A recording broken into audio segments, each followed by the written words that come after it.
Parfois cynique, parfois confiant, mais jamais complaisant. Francis Gosselin. C'est le moment de la chronique technologique avec l'ami Stéphane Ricoul, qui est vice-président chez Talsa, mais qui nous fait l'honneur de passer ce temps des fêtes avec nous. Salut Stéphane. Salut Francis. Tu voulais me parler d'une des affaires certainement les plus marquantes de l'année 2024 en matière de techno, qui est celle du procès antitrust, comme on dit, là, anti-monopole, contre Google. Et ça porte notamment sur son navigateur Chrome là, et la fédération de plein d'affaires. Explique-nous déjà de quoi il est question. Oui, ça n'a pas commencé comme ça. Les lois antitrust, premièrement, là, ce sont des lois américaines qui font que quand un joueur a atteint un certain niveau de monopole, on essaie de le briser en petits morceaux pour laisser place libre à la concurrence. Okay? Dans le cas de Google, oui, c'est le roman de l'année 2024, mais tu sais quoi, je pense que c'est un roman qui s'en va sur 2025, 2026, puis même peut-être 2027. Oui, ce genre de procès-là, on va appeler ça comme ça, sont des procès qui durent extrêmement longtemps parce que c'est vraiment complexe. Dans le cas d'AT&T, ça avait duré comme une décennie. Là. Écoute, Microsoft... Et ça a fini par AT&T qui a été brisé en morceaux. Dans le cas de Microsoft, ils n'ont pas été démantelés. Puis là, oui, avec Google, là... Ils n'ont pas été démantelés, mais puis on va revenir à Chrome. C'était apporté sur Internet Explorer, cette affaire-là. Puis là, Internet Explorer est mort. C'est ça. Je sais pas. Si c'est pas mort, c'est pas fort. Mais là, ça a débuté, c'était pas avec Chrome que ça a débuté avec le moteur de recherche, la position dominante du moteur de recherche de Google, puis la publicité en ligne, où Google était aussi un acteur extrêmement puissant.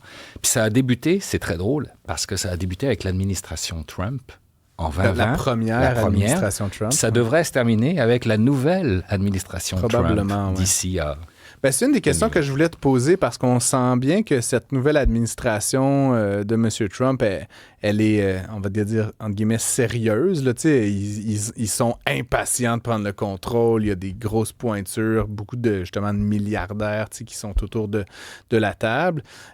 Et au cœur de cette offensive, là, depuis le début de l'administration Biden, il y a une dame, là, Lina Khan, qui est en charge de ces procès. Là, et selon toute vraisemblance, elle va être tassée là, par M. Trump qui ne la porte pas dans son cœur.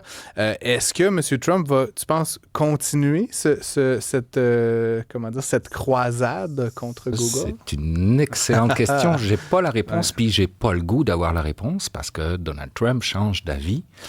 Comme on change de chemise. Donc, on le voit avec TikTok. Donc, est-ce qu'il pourrait changer d'avis avec Google? Possible ou possible que non.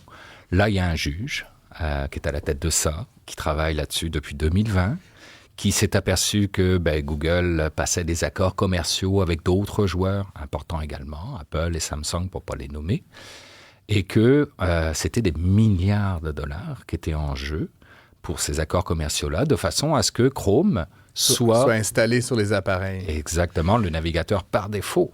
Ce qui permet à Google non pas seulement de savoir tout ce que vous cherchez sur google.com, mais aussi pratiquement tout ce que vous voyez sur d'autres pages 3 milliards quand vous êtes dans leur navigateur. C'est ça, ça leur permet de savoir beaucoup mieux qui Stéphane Ricoul, Francis Gosselin, qui ils sont, mais aussi quel pattern d'information, de lecture de nouvelles, de consommation forcément, et donc ensuite de revendre cette information-là sur Francis Gosselin. Il aime les baskets de couleur, les chemises bleues. C'est là tout l'enjeu de cette bataille-là. La Google Chrome, c'est 64% de part de marché. Là. On s'entend qu'ils sont dominants. Puis comme par hasard, ça vient avec le moteur de recherche de Google par défaut. Donc là, Google, il s'accroche à ça parce que demain, s'ils sont obligés de se séparer de Chrome, t'imagines, avec 3 milliards d'utilisateurs actifs, le nombre de données en moins qu'ils vont avoir. Mettons que ça arrive, là, puis je pense qu'on est loin de la coupe aux lèvres, mais mettons que ça arrive et que la justice, là, de manière non équivoque, là, puis il n'y a plus de recours, puis je sais pas, Cour suprême, il faut que, un peu comme TikTok, il faut que la compagnie vende. Là, ByteDance doit vendre TikTok pour continuer d'opérer. Là, on dit à Google, il faut vendre Chrome. Qui achète Chrome? Écoute, qui a cet argent-là? Parce que je veux dire, ultimement, de déshabiller Pierre pour rhabiller Paul, c'est comme ça qu'on fait, mais dans l'autre ou sens, peu l'inverse. importe, Mais je veux dire, d'enlever à Google puis de le donner à Apple ou de le donner à Microsoft, tu comprends? C'est un petit club, là. Je sais des pas gens qui ont. C'est pas toi puis moi qui vont acheter Chrome. Je connais pas l'état de tes placements financiers, c'est pas une petite start-up venue de nulle part. Il faut avoir, je sais pas, des milliards et des milliards de dollars pour acheter l'évaluation est déjà tombée. On parle de 29 milliards de dollars pour acheter juste Chrome. Donc je réitère ma question. Ouais. Qui achète finalement? T'sais, qui peut acheter? Il y a quelques noms qui sortent dans les médias. On va retrouver les classiques Microsoft, Oracle, mais on va retrouver aussi maintenant OpenAI qui pourrait être intéressé. Comme par hasard, OpenAI, ils ont sorti un moteur de recherche avec GPT Search. Je comprends. Mais donc, encore une fois, on s'entend qu'on va changer 4,30 sous pour une pièce, cher ami français. Là, c'est dans le bon ordre. Mais tu vois ce que je veux dire? Mais le pire, c'est que Apple et Samsung pourraient aussi être intéressés à racheter Chrome. Mais ça serait pire. Tu comprends ce que j'arrive à mon point? Je veux dire, je comprends pas qu'est-ce qu'on gagnerait d'enlever ça à Google puis de donner à Apple, par exemple. Ce serait encore un immense conglomérat qui détient beaucoup de nos données. Là, ils auraient plus le moteur de recherche et le navigateur, ils auraient le téléphone et le navigateur. Je pense que c'est pire, je probablement. Je peux pas aller contre ce que tu dis. Non. Mais c'est un procès, en revanche, qui est suivi de près, justement, par Apple, puis même par Amazon, parce que eux-mêmes sont sous le coup près, présentement, de la loi antitrust. Je voulais parler rapidement, avant qu'on se laisse, là, on change tout à fait de sujet, mais l'Europe a adopté une nouvelle réglementation sur les câbles de recharge. C'est assez spécifique. La réglementation est large, là, mais ça touche en tout cas spécifiquement les câbles de recharge. Et ils en ont fait une campagne de pub, là, qui est un peu contestée, là, je t'avouerais, et c'est là-dessus que je voulais t'entendre. Essentiellement, maintenant, ça va être le câble qu'on appelle USB-C, là, qui est un peu en train de devenir un standard aussi chez nous, mais là, ça va être obligatoire. Je trouve ça un peu particulier et je m'explique. Moi, comme tout le monde, je suis tanné de changer là, de type de câble en type de câble à tous les 3 ans, surtout que j'ai plein d'appareils. Mais ça reste qu'à la fin, c'est comme dire on va geler dans le temps l'innovation technologique, puis ça va être USB-C, puis jusqu'à ce que mort s'ensuit. Dans 50 ans, il va encore avoir USB-C. Je trouve ça bizarre comme de geler dans le temps une technologie comme celle-là. Qu'est-ce que tu en penses, Stéphane? Sur l'innovation, c'était effectivement le leitmotiv de Apple qui disait non, c'est pas vrai que je vais abandonner. Comment il s'appelait son chargeur? Lightning. C'est pas vrai que je vais abandonner ça parce que c'est aller contre l'innovation. Sauf que ça fait 10 ans que l'Europe se bat pour avoir des... Puis tous les joueurs sont OK en Europe depuis 10 ans, sauf un, Apple. Okay. Mais qui est quand même pas un petit joueur. Là. Quand même pas un petit joueur, mais là, ils ont plié sous le poids législatif. Donc, c'est depuis le 27 décembre, donc c'est tout neuf, tout nouveau, où Apple est obligé d'avoir USB-C pour recharger ses appareils, quels que soient les appareils. Mais ils avaient déjà commencé, ils avaient déjà prévu le coup de toute façon. Moi, je suis dans la famille Apple. J'ai un iPad, une montre avec un chargeur pour la montre. Mon iPad, c'est un ancien iPad. J'ai des câbles Lightning. Là, non, mais tu comprends que c'est vrai que c'est un peu le bordel. Puis j'ai jamais le bon câble au bon endroit. Là. Exact. T'es dans la voiture. Puis tu dépenses de l'argent pour en acheter. Puis c'est tout le temps. Je sais, comme je gagne bien ma vie, mais je sais pas combien de câbles je possède, Stéphane, mais genre une centaine, probablement. L'Union européenne. Puis plusieurs qui sont plus valables.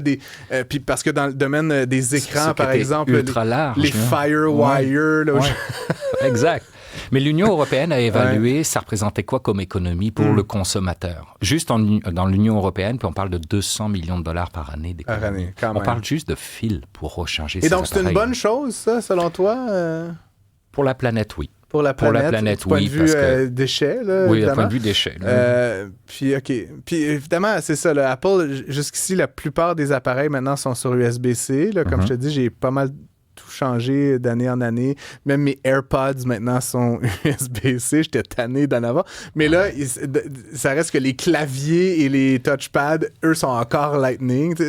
J'hallucine. Là, on dirait que je ne gagnerai jamais cette guerre-là. Ouais. Oui, tu vas la gagner. Honnêtement, tu vas la gagner. Et ça va venir en Amérique du Nord, cette norme-là, puisque si l'Europe s'y met, ils vont pas tenir 2 standards sur la planète. Non, c'est ça. Donc oui, il y a des bonnes chances que ça s'en et ça te réjouit? Oui, 1000 tonnes de déchets par année en moins. 1000 tonnes de déchets en moins. Et tous les appareils donc, vont s'y plier, incluant les petites lumières pour le bébé. D'un point de vue de l'innovation, l'USB-C peut évoluer. Tu penses en gardant le même embout, on pourrait changer, le filage ou l'ampérage? Aujourd'hui, on peut faire passer les données par l'USB-C à raison de 40 bits par seconde, peut-être qu'à un moment donné, en innovant, on va être rendu à 100, 150 bits par seconde. En gardant le même format. On peut innover à l'intérieur d'un standard. Et d'ailleurs, c'est intéressant que tu en parles. C'est un sujet qui m'a toujours beaucoup intéressé, la notion des standards. Parce que, par exemple, dans le domaine des véhicules électriques, là, que tu connais peut-être, il y a eu, dans les premières années, à partir de 2010, tout plein de standards. Puis là, évidemment, tu avais le J1772, puis le CHAdeMO, puis le NA. Oui, au niveau du branchement, oui. Et Tesla est en train de gagner cette guerre. Là. D'ailleurs, tout le monde a annoncé que dans les futurs modèles, ils adopteraient ce qu'on appelle le North American Charging Standard, le NACS, qui est le port de recharge Tesla. Donc, ça s'en va dans cette direction-là. Je m'en étais pas aperçu que Tesla allait gagner ce pari-là, mais effectivement, tous les constructeurs actuellement font des accords avec Tesla, puis prévoit le petit connecteur. Qui est le plus petit, d'ailleurs, et 3 branches, c'est un peu plus simple. Et évidemment, Tesla... J'ai effectivement commandé et reçu le mien de connecteur. J'ai le droit de me charger chez Tesla. Stéphane Ricoul, est-ce que tu es avec nous pour la célébratoire dernière émission de l'année demain? Parfait, on se retrouve même place, même heure pour la dernière chronique techno. Merci d'être venu en studio.